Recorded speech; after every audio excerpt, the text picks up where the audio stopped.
दोस्तों, स्वागत है आपका मूवी ज्ञान चैनल में। आज मैं आपके लिए एक ऐसी सीरीज लेकर आया हूँ जो आपको बेहद पसंद आएगी। मूवी का नाम है मर्डर माइंडफुली। नाम से ही आपको अंदाजा हो गया होगा कि इस मूवी में आप क्या देखने वाले हो। अगर नहीं समझे तो मैं आपको थोड़ा बता देता हूँ। इस सीरीज में आप देखेंगे एक वकील जो कि किसी बड़े गैंगस्टर के लिए काम करता है, अपने दिमाग का गुड यूज करके कई सारे मर्डर कर देता है और फिर वो झूठ पर झूठ बोलता है ताकि पकड़ा ना जाए। वीडियो काफी मजेदार होने वाली है, इसलिए जरा सी भी स्किप मत करना। सो बिना समय गवाए कहानी शुरू करते हैं।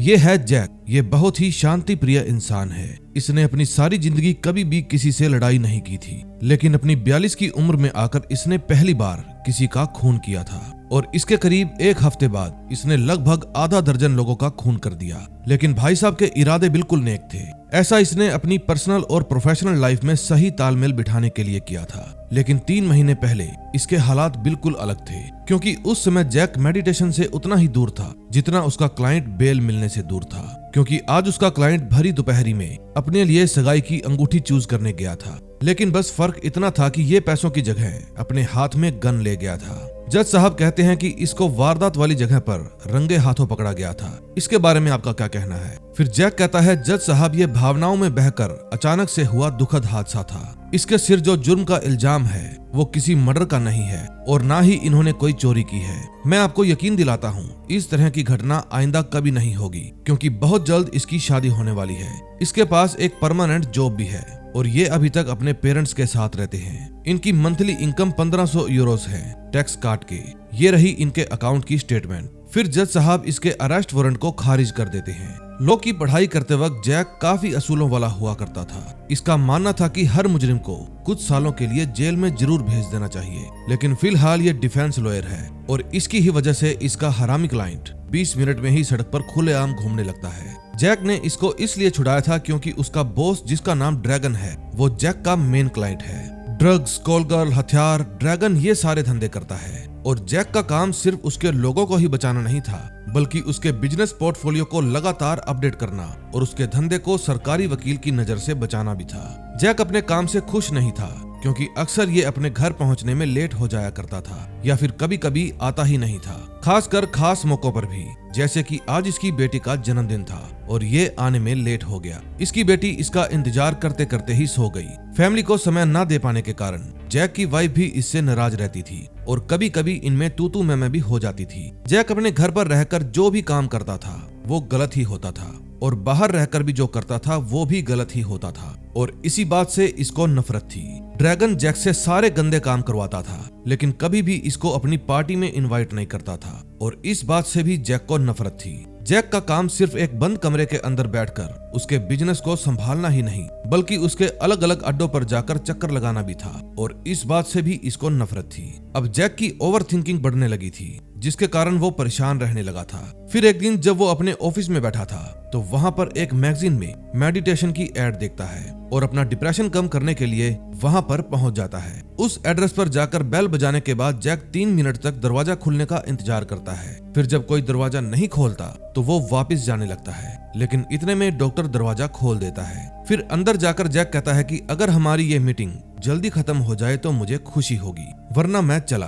फिर डॉक्टर कहता है कि मैं तुम्हें पिछले 20 मिनट से जानता हूँ, तुम बिल्कुल सही जगह पर आए हो। जैक कहता है, लेकिन मुझे तो यहाँ पर आए सिर्फ 3 ही मिनट हुए हैं। डॉक्टर कहता है, आप यहाँ 20 मिनट पहले भी आ सकते थे, लेकिन आपने 15 मिनट कुछ और करने में ही गवा दिए। फिर आप दरवाजे के बाहर 3 मिनट तक खड़े रहे और सोचते रहे कि मैं दोबारा घंटी बजाऊं या नहीं, और यहाँ बिताए 2 मिनट से मुझे ये पता चला है कि आप अपने बारे में ये सोचते हैं कि इस तरह से सेहत से जुड़े अपॉइंटमेंट आपके लिए जरूरी नहीं है। फिर जैक कहता है कि मुझे उम्मीद है ये सब जानने के बाद आप मुझे वैसा महसूस नहीं करवाएंगे जैसा मैं घर पर करता हूँ। अब उनकी असली बातचीत शुरू होती है। डॉक्टर कहते हैं कि अपने बारे में कोई 5 बातें बताओ जो आपको पसंद नहीं है। जैक कहता है, मैं वकील हूँ, हमेशा दूसरों के बारे में बात करता हूँ और अपने बारे में बात करना मुझे बिल्कुल पसंद नहीं है। फिर भी बता देता हूँ, मेरे काम के आगे मुझे पूरा दिन कम पड़ता है। मेरे ऊपर काम का और फैमिली का प्रेशर बहुत ज्यादा रहता है। मुझे बहुत जल्दी गुस्सा भी आता है और मैं भड़क जाता हूँ। अपनी बेटी और बीवी को टाइम भी नहीं दे पाता। फिर डॉक्टर कहता है, ये सब तो स्ट्रेस के जाने माने लक्षण है। अब आप मुझे ये बताइए, बाहर खड़े 180 सेकंड में आपने कितनी चीजों के बारे में सोचा? दिमागी तौर पर आप कहाँ थे? फिर जैक कहता है, मैं कोर्ट में केस लड़ रहा था, मैं अपनी बेटी के साथ भी था, फिर मैंने अपनी वाइफ के साथ झगड़ा भी किया, मैं मूवी ज्ञान की नेक्स्ट मूवी के बारे में भी सोच रहा था। डॉक्टर पूछता है, इन सब बातों के सोचने से आपको कुछ फायदा हुआ? जैक कहता है, नहीं, ये सब बस अपने आप हो गया। फिर डॉक्टर कहता है, आगे से कभी भी दरवाजे के सामने खड़े हो तो हमेशा दरवाजे के बारे में ही सोचो। इधर उधर के ख्याल आए तो दिमाग से निकाल दो। गहरी सांस लो। अपनी सांस पर फोकस करोगे तो समझो अपने शरीर और दिमाग पर फोकस करोगे। फिर डॉक्टर जैक को गहरी सांस लेकर दिमाग पर कैसे काबू पाना है ये सिखाता है। डॉक्टर सिखाता है कि आंखें बंद करके कैसे वहां आसपास की गंध को महसूस करते हैं, उस चीज को महसूस करते हैं जो आपके हाथ के पास हो। उन आवाजों पर कैसे फोकस किया जाता है जिन पर हम ध्यान ही नहीं देते। अगर तुमने ऐसा करना सीख लिया तो तुम्हारा दिमाग वहीं पर रहेगा जहां तुम खड़े हो। आसपास की सारी थॉट्स गायब हो जाएगी। अगर आपके घर या ऑफिस में कोई आपका दिमाग खराब करता है तो गहरी सांस लें और उसे बकबक करने दें। अगर आप इसी फॉर्मूले का यूज करोगे तो आप बेहतर तरीके से अपने काम की गड़बड़ियों को संभालना सीख जाएंगे। आप बेफिक्र हो जाएंगे, ना ही कोई सेल फोन और ना ही कोई काम की टेंशन। इससे आप अपनी बेटी के लिए भी समय निकाल पाएंगे। शुरू में मेडिटेशन को अपनी जिंदगी में उतारना जैक के लिए थोड़ा मुश्किल था, लेकिन फिर धीरे धीरे जैक को इसकी आदत पड़ गई। अब वो हर समय रिलैक्स रहने की कोशिश करता था। अब वो अपने बॉस के फोन को भी इग्नोर करना सीख गया था। हालांकि जवाब न देना इसके पेशे में बुरा माना जाता है, लेकिन जैसे ही इसका फोन उठाना कम हुआ तो इसको शिकायतें मिलनी भी कम हो गई। अब इसने अपनी बेटी के लिए भी टाइम निकालना शुरू कर दिया था, जिसमें कोई भी दखल नहीं दे सकता था। अब जैक अपने फोकस को और भी बढ़ाना चाहता था, इसलिए वो अपनी वाइफ की हेल्प से कुछ दिनों के लिए उसे दूर जा रहा था, क्योंकि उसने कुछ दिन अपनी फैमिली को फुल टाइम दिया और अब वो कुछ दिन दबा के काम करना चाहता था। फिर वो अपने लिए एक होटल के अंदर परमानेंट रूम ले लेता है और उसके बाद वो अपने काम पर और भी ज्यादा ध्यान देने लगता है। अब जैक को किसी से जलन भी नहीं होती थी, चाहे उसके जूनियर को प्रमोशन ही क्यों ना मिल गया हो।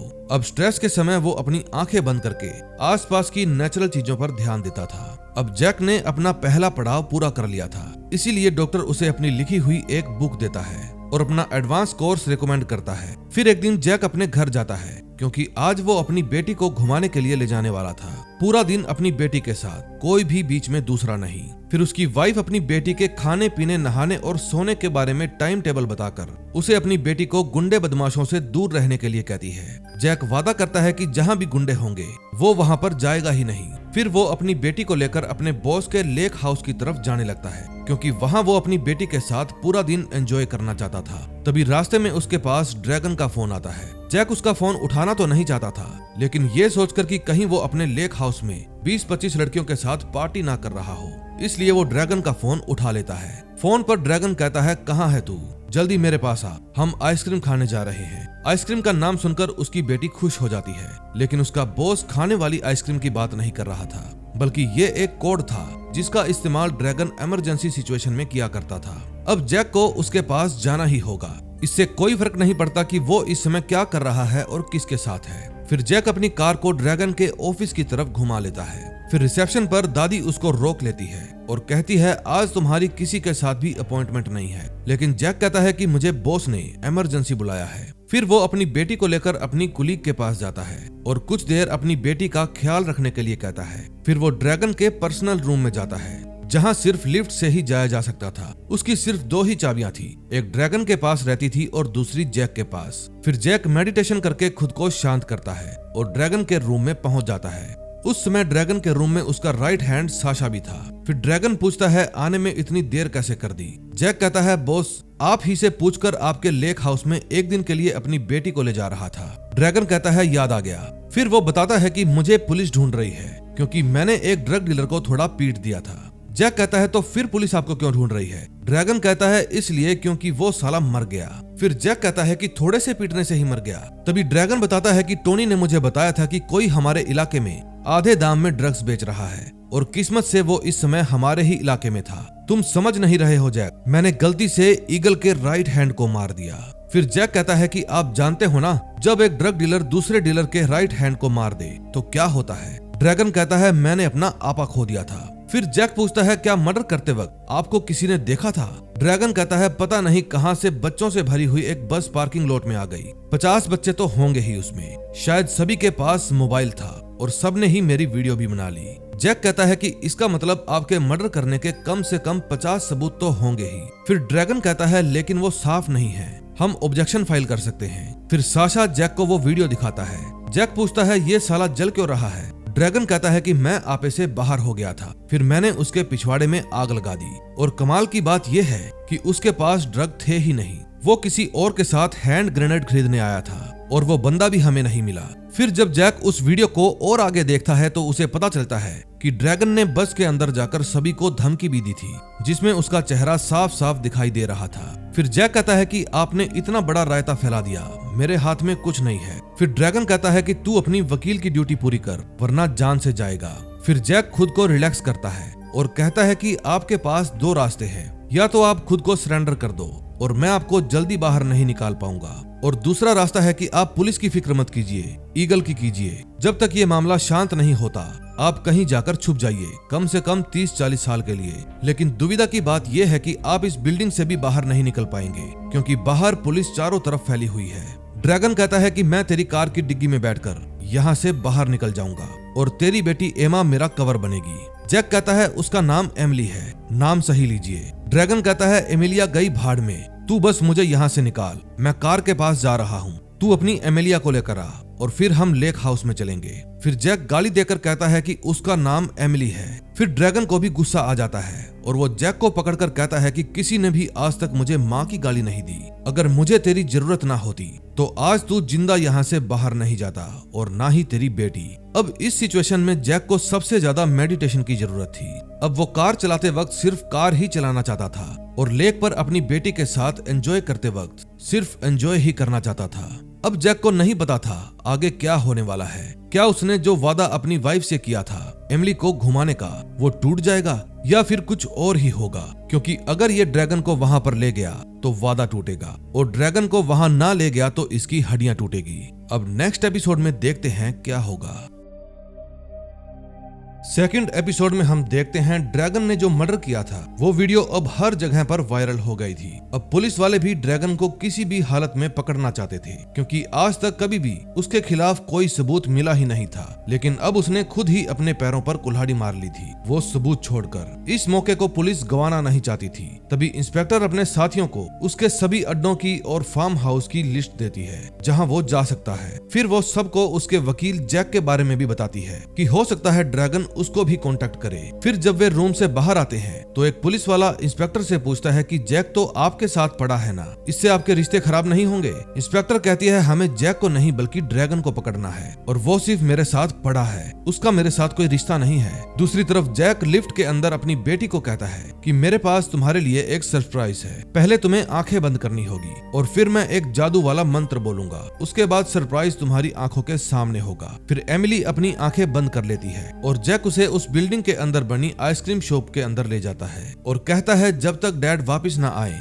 तुम यहाँ जी भर के आइसक्रीम खा सकती हो। फिर जैक ड्रैगन के पास जाता है और उसका सामान डिग्गी के अंदर रखने लगता है। तभी ड्रैगन साशा को बताता है कि पहले वकील मेरी फरार होने में हेल्प करेगा और फिर तुम लोगों को गाइड करेगा कि धंधा कैसे चलाना है। फिर ड्रैगन उस कार की डिग्गी के अंदर लेट जाता है। तभी जैक अपनी बेटी को अपने साथ वाली सीट पर बैठाकर बेसमेंट से बाहर निकलने की कोशिश करता है, लेकिन तभी उसे एक पुलिस वाला रोक लेता है। फिर पुलिस वाला जैक को कहता है कि कार से बाहर निकलो, मुझे आपकी कार की तलाशी लेनी है। जैक कहता है आप किसी कार की तलाशी तब ले सकते हैं जब वो रोड पर हो, किसी की प्राइवेट प्रॉपर्टी के अंदर बनी पार्किंग में नहीं। इसलिए आप मुझे साफ साफ बताइए आपको चाहिए क्या, ताकि मैं आपकी कंप्लेंट ना करूं। फिर पुलिस वाला पूछता है कि तुम्हारा बॉस ड्रैगन कहाँ है। जैक कहता है वो तो मेरी कार की डिग्गी में है, चाहो तो देख लो, क्योंकि आगे जगह नहीं थी ना, मेरी बेटी जो बैठी है। चलो ऑफिसर मैं चलता हूँ, वैसे मेरी कार में कुछ नहीं है। फिर जैक वहाँ से चला जाता है और वो पुलिस वाला देखता ही रह जाता है। फिर रास्ते में उसकी बेटी एमिली अपने लिए लाया हुआ एक खिलौना खोलती है जिसके अंदर वॉइस रिकॉर्डर था जो हूबहू वही बात रिकॉर्ड करता था जो वो सुनता था। तभी जैक के पास पुलिस इंस्पेक्टर एग्मा का फोन आता है और वो कहती है कि अगर तुम्हारे बॉस के साथ बात हो तो उसे बता देना कि इससे आसान मर्डर केस हमने अपनी लाइफ में कभी नहीं देखा। फिर जैक कहता है कि मैं आपके ऑफिसर को पहले ही बता चुका हूँ कि मेरी अपने बॉस के साथ आज कोई भी बात नहीं हुई। फिलहाल मैं अपनी बेटी के साथ घूमने जा रहा हूँ। अब 1-2 दिन हम खूब एंजॉय करेंगे और कोशिश करेंगे कि सभी तरह की परेशानियों से दूर रहें।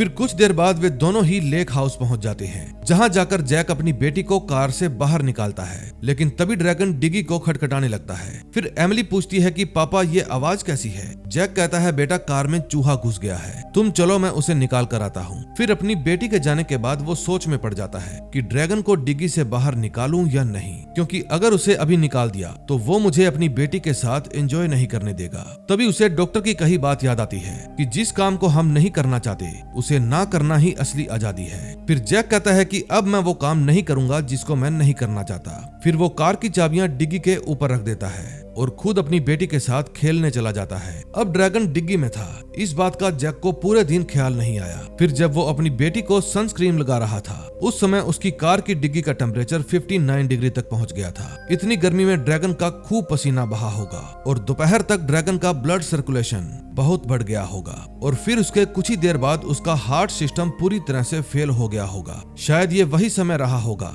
जब जैक अपनी बेटी के साथ झील में नाव चला रहा था। फिर नाव के डूबने से पहले ही ड्रैगन की लुटिया डूब गई होगी। आज काफी दिनों बाद जैक को बेपरवाह होकर अच्छा महसूस हो रहा था। अब ये कार की डिग्गी खाली करने का काम आराम से कल भी निपटा सकता था। फिर जब वो झील के किनारे बैठकर चिल मारता है तो मछली पकड़ते हुए एक आदमी को हेलो बोलता है। वो आदमी भी जैक को हेलो कहता है और इसी के साथ आज का दिन खत्म हो जाता है। फिर अगले दिन सुबह जैक की बेटी उसे उठाती है और उसे लेक पर चलने के लिए कहती है। फिर जैक कहता है कि तुम जाकर खेलो, मैं अभी आया, लेकिन पानी से दूर रहना। अब उन दोनों का वापस जाने का समय आ गया था, इसलिए दोपहर को वो अपनी कार में अपना सामान रखते हैं। तभी उसकी बेटी पूछती है पापा ये बदबू कैसी है। फिर जैक कहता है बेटा शायद वो चूहा मर गया होगा, मैं इसे बाद में साफ करवा लूंगा, फिलहाल हम खिड़की खोलकर रखेंगे। फिर जब कार में बैठकर वो अपना फोन ऑन करता है तो उसके फोन में धड़ाधड़ मैसेज आने लगते हैं कि किन किन लोगों ने उसके पास कॉल की थी। फिर वो उन सभी के वॉइस नोट भी सुनता है जो उसके मोबाइल में आए थे। सबसे ज्यादा बार कॉल टोनी ने की थी और वो वॉइस नोट में बैक कॉल करने की धमकी भी देता है, लेकिन जैक उसकी परवाह नहीं करता।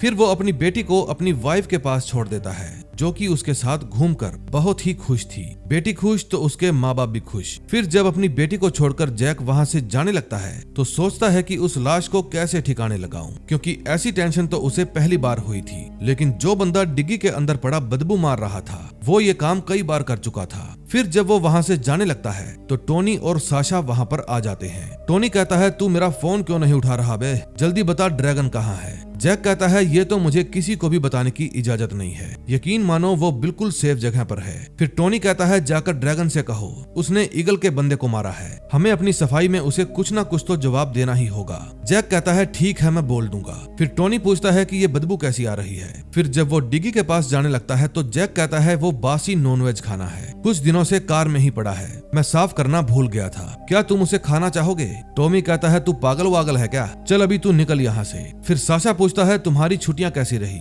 फिर जैक थोड़ा घबरा जाता है और कहता है बहुत बढ़िया, हमने काफी एंजॉय किया। फिर वहाँ से निकलने के बाद वो सीधा लेक हाउस में पहुंच जाता है और अपनी कार को पीछे गैराज में लगा देता है। फिर वो जैसे ही कार की डिग्गी को खोलता है तो उसको वोमिट आने लगती है, क्योंकि ड्रैगन ने भी मरने से पहले उल्टी कर दी थी और ऊपर से उसकी बॉडी भी बदबू मार रही थी। फिर जैसे जैसे जैक का नाक और दिमाग साफ होते गए उसको एक बात तो समझ में आ गई थी कि अब उसे इस बॉडी का नामो निशान मिटाना होगा। ये काम तो था बहुत घटिया, लेकिन इसके अलावा जैक के पास कोई और रास्ता नहीं था, क्योंकि वो जल्दी से जल्दी इस मर्डर पर पर्दा डालना चाहता था। लेकिन टेंशन ये थी कि ये लाश बहुत भारी थी, इसको डिग्गी से बाहर निकाल पाना अकेले जैक के बस की बात नहीं थी। कहते हैं दिमाग हो तो बंदा कुछ भी कर सकता है। फिर जैक अपने दिमाग का गुड यूज करके उसकी बॉडी को कार से बाहर निकालता है। फिर वो उसकी बॉडी को ठिकाने लगाने के लिए कोई अच्छा सा औजार ढूंढता है। उसके बाद वो उसकी बॉडी के चारों तरफ पॉलीथीन लगा देता है ताकि ज्यादा गंद ना फैले। लेकिन ये काम बहुत ही मुश्किल था और ऐसा काम जैक ने पहले कभी नहीं किया था। तभी उसे डॉक्टर की बात याद आती है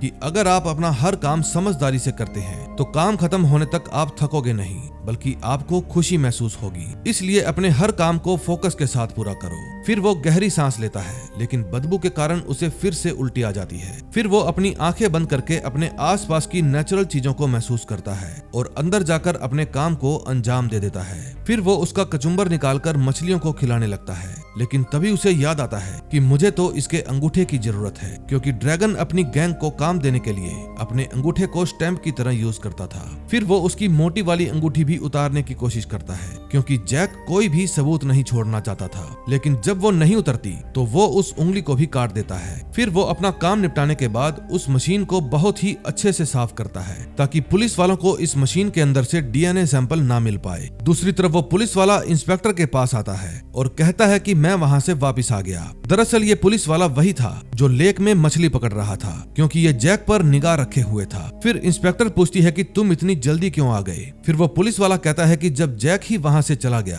तो मैं अकेला वहाँ पर रुककर क्या करता।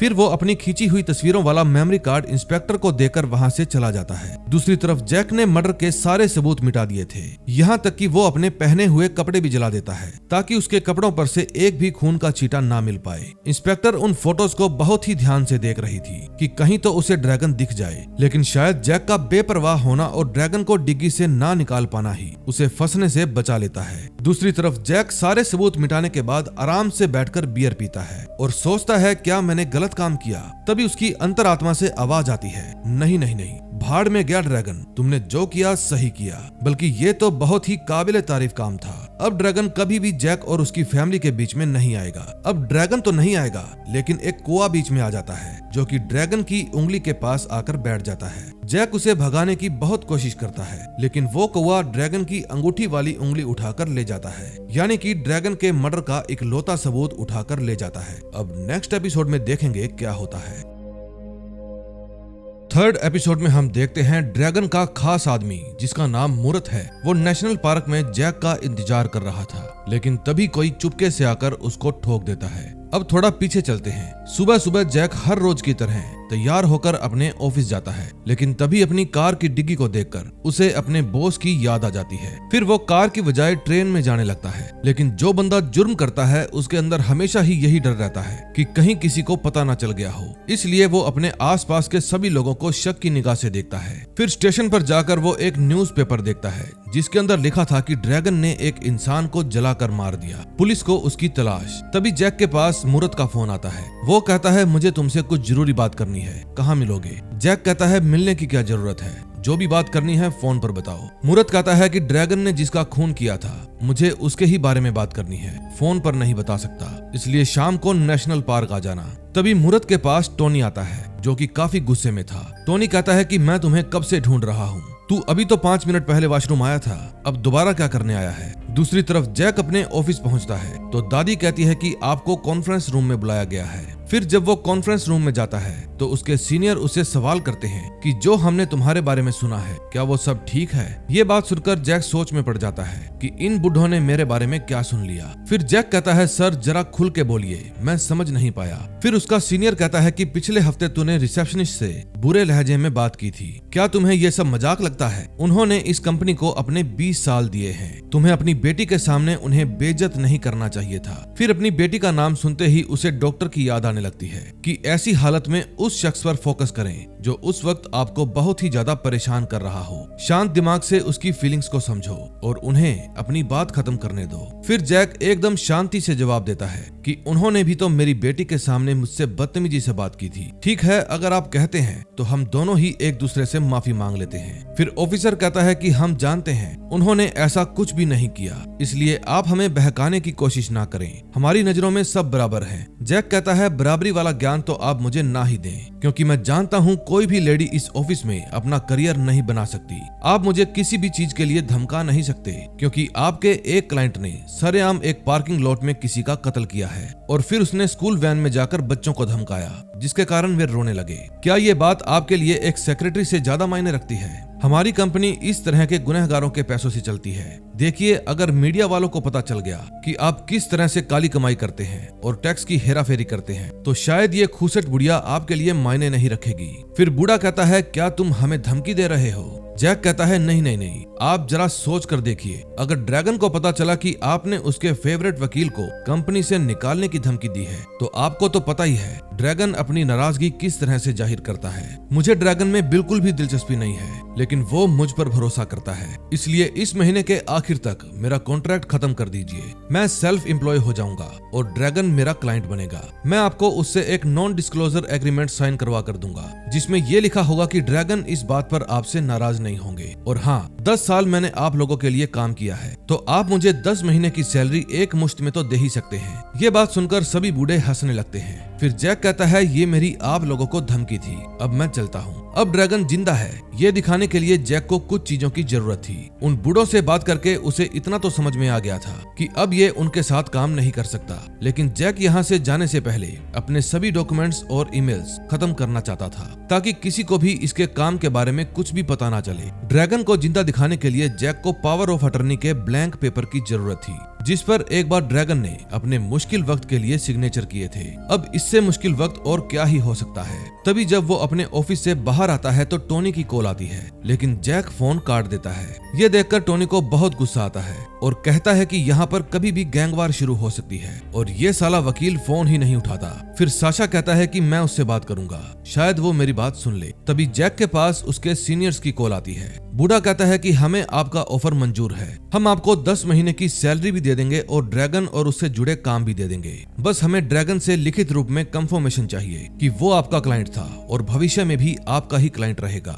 उससे हमारा कोई भी लेना देना नहीं होगा। आपको जब भी टाइम मिले आकर साइन कर जाना। फिर जब जैक ट्रेन में बैठता है तो उसके पास साशा आता है। साशा पूछता है कि तुम आजकल फोन क्यों नहीं उठा रहे? टोनी बहुत ज्यादा परेशान हो रहा है। फिर जैक कहता है कि आजकल मेरे ऊपर काम का प्रेशर थोड़ा ज्यादा है। साशा कहता है तो फिर बॉस को कहना कि हम लोग उनके ऑर्डर्स का इंतजार कर रहे हैं, जल्दी बताएं हमें क्या करना है। फिर वो जैक को अपनी टिकट देकर वहां से चला जाता है, जो कि टीटी के सामने जैक की इज्जत बचा लेती है। फिर घर पहुंचकर जैक अपने काम में लग जाता है, क्योंकि ड्रैगन के ऑर्डर से भी ज्यादा जरूरी था उसके कटे हुए अंगूठे को बचा कर रखना। फिर अपने साथ लाए हुए सामान से वो उसके अंगूठे की नकल तैयार करता है, क्योंकि वो अंगूठा अब खराब हो रहा था और धीरे धीरे सड़ रहा था, इसलिए जैक को उसकी सदाबहार कॉपी चाहिए थी। फिर खूब सारी मेहनत के बाद वो उसकी कॉपी तैयार कर लेता है। तभी उसकी वाइफ का फोन आता है। वो कहती है कि मुझे तुमसे कुछ जरूरी बात करनी है, मिलने आ जाना। फिर वो कहती है कि एमिली की फेवरेट बोलने वाली चिड़िया तुम्हारे पास रह गई है, तुम वो भी लेते आना। फिर फोन काटने के बाद जैक अपनी बनाई हुई स्टैम्प को ट्राई करके देखता है, जो बिल्कुल ड्रैगन के अंगूठे के जैसे ही छाप छोड़ रही थी।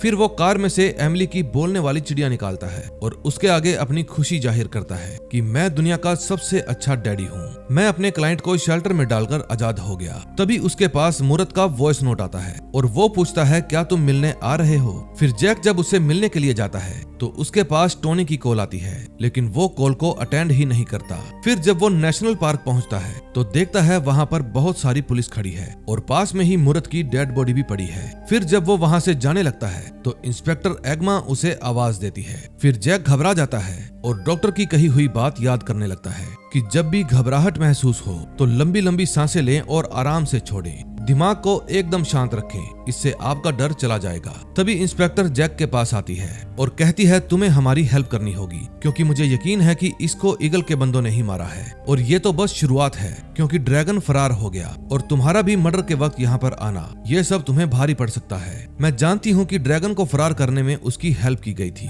आखिर एक वकील अपनी बेटी को अपने माफिया बॉस के लेक हाउस पर छुट्टियां मनाने क्यों ले जाएगा? फिर जैक पूछता है आप लोग किस बुनियाद पर एक वकील का पीछा कर रहे थे? फिर इंस्पेक्टर कहती है कि इत्तेफाक से हमारा एक बंदा उस समय वहां पर बोटिंग कर रहा था और उसे तुम दिख गए। बदकिस्मती से ड्रैगन नहीं दिखा। क्या तुम्हें यकीन है कि अगर हम तुम्हारे घर की तलाशी लेंगे तो हमें वहां पर कुछ नहीं मिलेगा? फिर जैक को ड्रैगन के अंगूठे का ख्याल आता है और फिर वो बड़ी ही सावधानी से मोर्चा संभालता है और कहता है कि वहां पर आपको सिर्फ एक बैचलर का ही सामान मिलेगा, इसलिए तुम्हें जो सही लगे करो, फिलहाल मैं चला। उस समय जैक की फटी पड़ी थी, लेकिन उसने अपने फेस इंप्रेशन से बिल्कुल भी जाहिर नहीं होने दिया। फिर वहां से भागकर वो सीधा ट्रेन स्टेशन जाता है और जल्दी से अपने घर पहुंचता है, क्योंकि उसे जल्दी से जल्दी ड्रैगन के अंगूठे के सारे सबूत मिटाने थे। लेकिन फिर जैसे ही वो फ्रिज से अंगूठा निकालता है उसके घर का दरवाजा नॉक होता है। बाहर से आवाज आती है मैं टोनी हूँ, वकील दरवाजा खोलो। अब जैक टेंशन में पड़ जाता है कि उस अंगूठे को कहां पर छुपाए। फिर वो उसे फ्लश करने की कोशिश करता है,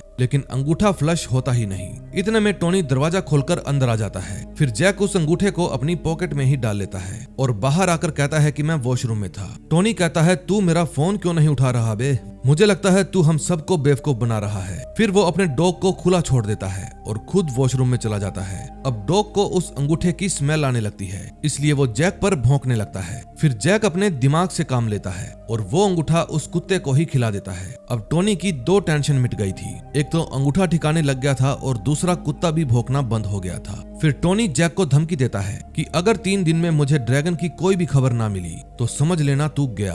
अब टोनी रिलैक्स था कि एक जानवर ने उसकी मुश्किल मिटाई, लेकिन दूसरी तरफ एक पक्षी ने उसकी मुश्किल बढ़ा दी, क्योंकि उस कौवे ने ड्रैगन की अंगूठी वाली उंगली एक रेस्टोरेंट में फेंक दी थी। अब नेक्स्ट एपिसोड में देखेंगे क्या होता है। 4th एपिसोड की शुरुआत में हम देखते हैं कुछ पुलिस वाले जैक की बिल्डिंग में जो रिसेप्शनिस्ट थी उसके घर पर जाते हैं और घर के अंदर बम फेंककर घर को उड़ा देते हैं। अब ऐसा क्यों हुआ ये जानने के लिए थोड़ा पीछे चलते हैं। जैक जब अपनी वाइफ से मिलने जाता है तो सबसे पहले वो अपनी बेटी के पास जाता है। उससे मिलकर उसको उसके साथ बिताए हुए अच्छे पल याद आने लगते हैं, लेकिन तभी ड्रैगन बीच में आ जाता है और उसके अच्छे पल छूमंतर हो जाते हैं। फिर जब वो अपनी वाइफ के पास जाता है तो उसकी वाइफ बताती है कि मैंने अपनी बेटी के लिए 25 किंडरगार्टन में अप्लाई किया था, जिनमें से 5 ने रिजेक्ट कर दिया और 20 का जवाब नहीं आया। एडमिशन के लिए सिर्फ 3 दिन ही बचे हैं, इसके बाद एडमिशन बंद हो जाएगी। फिर वो एक लेटर देते वक्त कहती है कि एक ने हमारी बेटी को एडमिशन दे दिया था, लेकिन फिर उसने ये जवाब भेजा है। लेटर में लिखा था, डियर मिसिस डेमल, बदकिस्मती से हमने आपकी बेटी का एडमिशन कैंसिल कर दिया है और वजह यह है कि आपके हस्बैंड ने हमें ये जगह खाली करवाने की धमकी दी थी, क्योंकि उसका क्लाइंट यहाँ पर कोठा खोलना चाहता था। फिर जैक कहता है कि मुझे इसके बारे में कुछ भी पता नहीं था। उसकी वाइफ कहती है, कुछ भी करो लेकिन मुझे हमारी बेटी की एडमिशन चाहिए। उनसे मनवाओ कि उनसे गलती हुई है और तुम इसमें माहिर हो। अगर एडमिशन नहीं हुई तो मैं तुम्हें छोड़कर अपनी माँ के घर चली जाऊंगी। तभी उनकी जरूरी बातों के बीच में टोनी की कॉल आ जाती है और जैक उसे रिजेक्ट कर देता है। अब जैक बेचारा एक मर्डर करके पहले से ही टेंशन में था, ऊपर से उसकी वाइफ ने उसे एक और टेंशन दे दी थी। टोनी भी बार बार कॉल करके जैक को परेशान कर रहा था और जैक फोन ना उठाकर टोनी को परेशान कर रहा था। फिर जैक सीधा उस किंडरगार्टन में जाता है जिन्होंने उसकी बेटी की एडमिशन रिजेक्ट कर दी थी। उस समय वहां का मालिक, जिसका नाम डिक था, अपने प्रोडक्ट की ऑनलाइन ऐड कर रहा था। फिर जैसे ही वो जैक को देखता है तो कहता है कि मैं तुम्हें इस जगह पर कॉल गर्ल का सेंटर नहीं बनाने दूंगा, और फिर दरवाजा बंद करके चला जाता है। फिर जैक दोबारा से दरवाजा खुलवाता है और कहता है कि अब मैं चाहता हूँ ये सेंटर ऐसे ही चलता रहे और इसमें मेरी बेटी को भी एडमिशन मिले। लेकिन डिक कहता है कि तुम्हारी बेटी भी तुम्हारे ही जैसी होगी, इसलिए उसके लिए यहाँ पर कोई भी जगह नहीं है। अब ये बात जैक दिल पर ले लेता है। फिर वो एक वेबसाइट से पता कर लेता है कि इस कंपनी में 3 पार्टनर हैं, टॉम, डिक एंड हैरी, जो कारों के पुराने टायर से चप्पल बनवाने का काम करते हैं। फिर जैक ने जब सब्र और अकल से काम लिया तो उसे ये पता चला कि ये माल तैयार कैसे होता है। दरअसल ये माल कचरे से बनता था और ये तीनों पार्टनर उस माल का 3 गुना कमाते थे। इतना ही नहीं, वो अपने इस काम के लिए गरीब देशों में बाल मजदूरी भी करवाते थे।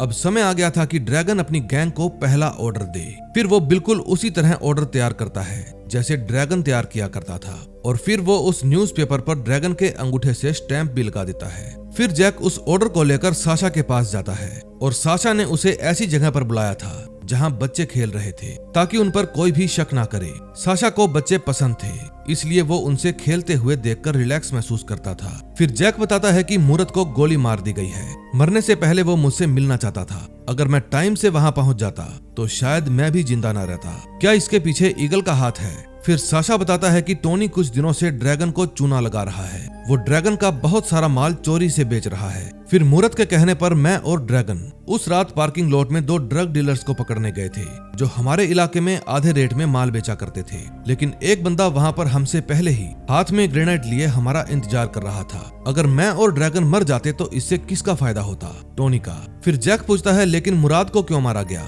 साशा कहता है, शायद वो तुम्हें कुछ बताना चाहता था, हो सकता है कि अब उसकी नजर तुम पर हो। फिर साशा पूछता है कि तुम्हारी सेफ्टी के लिए बॉडीगार्ड हायर करूं क्या? लेकिन जैक मना कर देता है। फिर जैक कहता है कि ड्रैगन ने तुम्हारे लिए कुछ खास काम भेजा है। फिर वो बैग में से वही ऑर्डर वाला न्यूज़पेपर निकालकर साशा को दे देता है और साशा पढ़ता है कि उसमें लिखा था कि अब हमें उस डे केयर सेंटर पर कब्जा करना होगा, लेकिन हम वहां पर कोठा नहीं खोलेंगे बल्कि डे केयर सेंटर ही चलाएंगे। बाकी की डिटेल तुम्हें हमारा स्टार लॉयर देगा। फिर साशा कहता है कि ये ड्रैगन को हो क्या गया है, यहाँ टेंशन का माहौल है और वो किंडरगार्टन चलाना चाहता है। उस दिन डिग्गी में बंद करते समय उसके सिर पर चोट वोट तो नहीं आ गई थी, क्योंकि ड्रैगन को पहले हमारे और ईगल के बीच में चल रहे झगड़े को सोल्व करना चाहिए था। फिर जैक बताता है कि कोठा खोलने की परमिशन लेने के लिए बहुत समय लग जाता है या कुछ साल भी।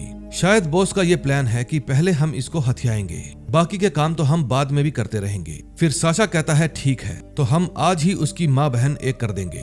डे केयर सेंटर हथियाने के बाद मैं भी अपने बच्चों को उसमें ही एडमिशन दिलाऊंगा। फिर वो अपने दोनों बच्चों को लेकर वहाँ से चला जाता है। ये देखकर कि साशा भी फैमिली मैन है, जैक को बहुत खुशी मिलती है। अब जैक को छोड़कर ड्रैगन को मरा हुआ देखने वाले सिर्फ 2 ही लोग थे, ईगल और टोनी। इसलिए जैक अब टोनी का इम्तिहान लेने की सोचता है। फिर वो टोनी के पास एक मैसेज भेजता है और उसे एक एड्रेस बताता है और कहता है कि ड्रैगन वहाँ पर तुम्हारा इंतजार कर रहा है। वहाँ जाकर 3 बार बेल बजाना, वो समझ जाएंगे कि तुम आए हो। जैक ने जानबूझकर टोनी को गलत एड्रेस दिया और ये एड्रेस था उसकी ऑफिस वाली रिसेप्शनिस्ट का, जिससे वो नफरत करता था। वो ये देखना चाहता था कि टोनी क्या करता है। फिर वो अपने ऑफिस जाता है और उन बूढ़ों के कॉन्ट्रैक्ट पर साइन करता है। तभी उनको दूर कहीं बॉम्ब फटने की आवाज आती है, लेकिन ये चारों ही उसे इग्नोर कर देते हैं। फिर कॉन्ट्रैक्ट साइन होने के बाद जैक वहाँ से चला जाता है। फिर वहाँ से बाहर जाते वक्त वो देखता है कि रिसेप्शनिस्ट चक्कर खाकर नीचे गिर गई है। फिर पूछने पर उसकी कॉलीग बताती है कि इनके पास पुलिस का फोन आया था कि थोड़ी देर पहले इनके घर में एक बॉम्ब धमाका हुआ है। ये बात सुनकर जैक समझ जाता है कि ये सब किसका किया धरा है। तभी जैक के पास टोनी का फोन आता है और वो कहता है कि मुझे तुमसे जरूरी बात करनी है। फिर जैसे ही वो बिल्डिंग से बाहर निकलता है, टोनी उसे पकड़ लेता है और पूछता है तू मेरा फोन क्यों नहीं उठाता बे। फिर जैक कहता है कि मुझे तुम टेंशन में लग रहे हो, मेरे ख्याल से तुम्हें छुट्टियों पर जाना चाहिए। फिर जब टोनी गाली गलौज करता है तो जैक को फिर से डॉक्टर की कही हुई बात याद आती है कि कुछ लोग खुलकर बात करना पसंद करते हैं। ऐसे लोगों के साथ हमें भी खुलकर बात करनी चाहिए ताकि उनको ये ना लगे कि सामने वाला डर गया। फिर जैक टोनी से सीधा ही पूछ लेता है कि मेरे मैसेज भेजने के 1 घंटे के अंदर अंदर उस लोकेशन पर बॉम्ब धमाका कैसे हो गया। फिर टोनी जवाब देता है कि हमारे फोन को हैक कर लिया गया था, क्योंकि एक पुलिस वाला ईगल के लिए भी काम करता है। अब तू मेरी एक बात कान खोलकर सुन ले, अगर तूने मेरी बात ड्रैगन से नहीं करवाई तो तेरी और तेरी बेटी की लाश पानी में तैरती हुई मिलेगी। तभी टोनी का फोन बजने लगता है। फिर जैक कहता है कि इसको ऐसा नहीं बोलना चाहिए था, ये औकात से बड़ी बात बोल गया। फिर वो टोनी को कहता है कि मैं ड्रैगन को बताऊंगा तुम्हें उसके ऑर्डर की कोई भी परवाह नहीं है और तुमने मुझे और मेरी बेटी को मारने की भी धमकी दी है। अब देखना ड्रैगन तुम्हारे साथ क्या करता है। ये बात सुनकर टोनी के तेवर थोड़े ढीले हो जाते हैं और वो कहता है कि मैं गुजारिश करता हूँ ड्रैगन मुझे जल्दी बताएं कि मुझे आगे क्या करना है। फिर वकील कहता है अब तू एक काम कर, जब तक तुझे कोई भी ऑर्डर ना मिले मुझे कॉल मत करना। फिर टोनी उसको पीछे से आवाज लगाकर कहता है अगर ड्रैगन जिंदा है तो मैं उससे माफी मांगता हूँ और अगर वो जिंदा नहीं है तो तुम और तुम्हारी बेटी गई। दूसरी तरफ इंस्पेक्टर एग्मा अपने साथी पुलिस वाले को बताती है कि हमारे अलावा यहाँ पर स्वैट वाले भी आए थे और जब वे अंदर गए तो उन्होंने बाहर से एक हैंड ग्रेनाइड अंदर आते हुए देखा। फेंका किसने ये पता नहीं चल पाया।